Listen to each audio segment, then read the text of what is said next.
Christmas Eve should have been cozy and quiet, but something woke me up around 3 a.m. I crept to my bedroom window, peeking through the blinds to see what was going on outside. Snow covered everything, sparkling under the streetlights. Then I spotted him. A man in a Santa suit was going from house to house, moving slowly down the street. But this wasn't the jolly Santa you'd expect. His suit looked old and torn, his beard was tangled, and his face, he had this wild look in his eyes, like he was hunting something. He stopped at my neighbour's house and stood there for a while, watching their front door. Then, like magic, Mr. and Mrs. Taylor opened their door and stepped outside, walking slowly like they weren't really awake. They went right up to Santa and climbed into his sleigh without a word. My heart thudded.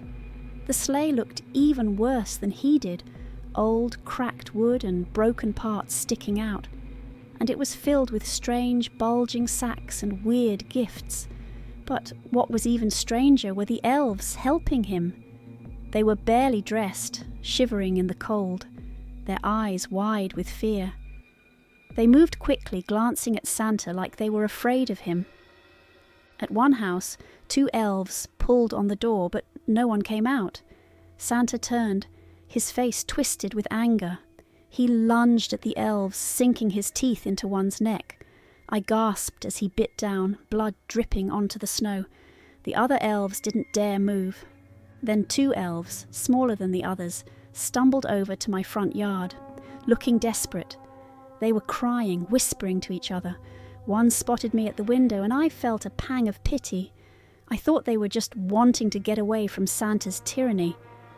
I opened my window a crack, about to call them over, but then a tiny squeak made us all freeze. A rat darted across the snow, heading toward my neighbour's trash can. Before I could even think, the 2 elves pounced on it, tearing into the mouse with sharp teeth, blood staining their faces as they ate it like animals. I slammed the window shut, heart racing. The elves turned their heads toward me, eyes shining in the dark, like they knew I'd seen them. I backed away, pulling the curtains closed. For the rest of the night I hid under my blankets, covering my ears against the sound of Santa's sleigh creaking down the street, the crunch of snow under his boots, and the faint, muffled groans of people being held captive in that sleigh. I wished I hadn't looked, and I hoped Santa wouldn't come back to my door.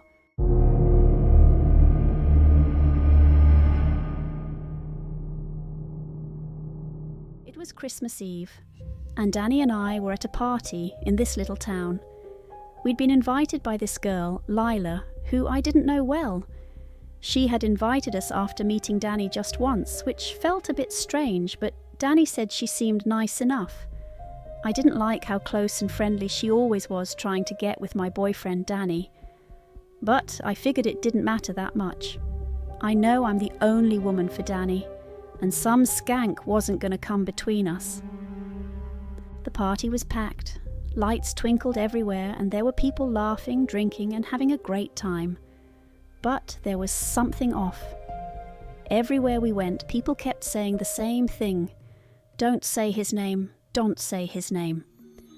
At first I thought it was a weird joke, but as the night went on, people kept repeating it, warning each other in serious tones. If you're good and say his name, one guest said, he'll bring you what you want most. But if you're naughty, the elves come, and they're hungry. Danny just laughed it off, calling it a silly old myth. He drank more and more, getting tipsy, and before I knew it, he and Lila were off in a corner, laughing together. I tried to ignore it, but she was leaning in close, giggling at everything he said, and he wasn't stopping her. I walked over to him, but he barely noticed me. He was too busy looking at her. Then, laughing loudly, he said, "Saint Nick! Saint Nick! Let's see if you're real!" The room went silent. Everyone turned to stare at him, their faces pale. "Danny," I whispered, "don't say his name." But Danny was too drunk to listen. He laughed again, repeating it. "What? Saint Nick, right? Come on, it's a myth." The people around us backed away, whispering. One woman said, "He's on the naughty list now. The elves will come." Danny finally seemed to realise something was wrong. What are you all talking about?" Before anyone could answer, the lights flickered. The air grew cold, and the room filled with a strange, scratching sound. I looked around, and in the shadows I saw them, small twisted figures with red, glowing eyes. They were elves, but not like the kind you'd see in cartoons. Their teeth were sharp, and they were grinning hungrily, looking straight at Danny. "Danny," I whispered, my heart pounding, "we need to leave. Now." But Danny just stood there, frozen. One of the elves stepped forward, hissing as it sniffed the air. "Naughty," it whispered, licking its sharp teeth. Danny stumbled back, realizing the myth was real. I grabbed his hand, pulling him toward the door, but the elves were fast. They moved through the crowd, their eyes locked on him, ignoring everyone else. Leela backed away, her face pale, as the elves surrounded Danny. "Run!" I shouted, trying to pull him along, but he was too scared to move. The elves closed in, their grins widening as they reached for him.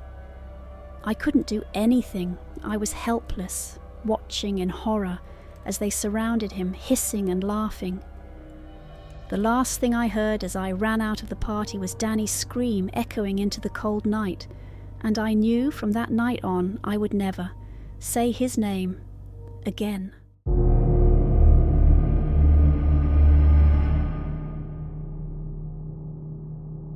The old man sat at the edge of the town square every Christmas Eve.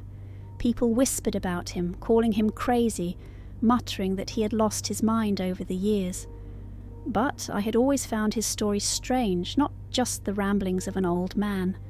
He'd look up from his tattered coat, his eyes wide with a mix of fear and madness, and tell anyone who'd listen about him, about Santa, but not the jolly old man we all knew. I had heard the stories, how he said he escaped Santa's workshop at the North Pole, that the place wasn't what everyone thought it was, how he claimed Santa had been gone for decades, replaced by something much worse. But this year I had to ask. "Are you all right?" I asked, cautiously approaching. "Santa's gone," he said, his voice hoarse, barely more than a whisper. "He's been gone for years, and the elves, they're not the ones you think they are anymore." I frowned. "What do you mean? Isn't Santa still around?" "Santa? He was taken. He's not what you think. You wouldn't even recognize him if you saw him now. The elves, they call him something else now, a name that makes my blood freeze, but I can't remember it. It's like they've erased it from my mind, but I remember his face, the new one. He's not jolly, he's wrong. He feeds on fear, and the elves, they serve him, just like they used to serve Santa, but now they hunt." I felt a chill creep up my spine. "Hunt? Hunt who?" "Anyone who remembers," he whispered, leaning in closer, his voice trembling. "Anyone who remembers what Christmas used to be. Anyone who remembers Santa." That was enough nonsense for me. I headed home and was greeted by the soft crackling of the fire in the living room. Jasmine, my little sister, was bouncing around, practically glowing with excitement. She was still young enough to believe in Santa, writing letters to him every year and leaving out milk and cookies. I humoured her, of course, though I was older and didn't believe in all that magic anymore. "Are you excited for Santa, Jasmine?" I asked, trying to sound cheerful. "Yes!" she beamed. "He's going to bring me the best toys this year. I wrote him a letter and asked for everything I want, even the candy cane I saw in that store last week. I'm being super good." I smiled and helped her put out the milk and cookies by the fireplace. After we finished, we went upstairs to bed. Jasmine was still giddy, mumbling about Santa's reindeer and how she dreamt of meeting Mrs. Claus one day. But around 3 a.m, I woke up to a strange sound, heavy breathing. It was coming from downstairs, from the chimney. It was long breath after long breath echoing through the whole house. Dark, deep and wheezy, like someone or something was trying to get in. "Jasmine," I whispered, shaking her awake. She was still sound asleep, her face peaceful. I couldn't shake the uneasy feeling, so I quietly got out of bed and tiptoed down the stairs. As I crept closer to the fireplace, the breathing stopped. I paused for a moment, listening. Everything was silent. I glanced at the plate of cookies and milk. The cookies were gone, but what made my stomach twist was the glass of milk.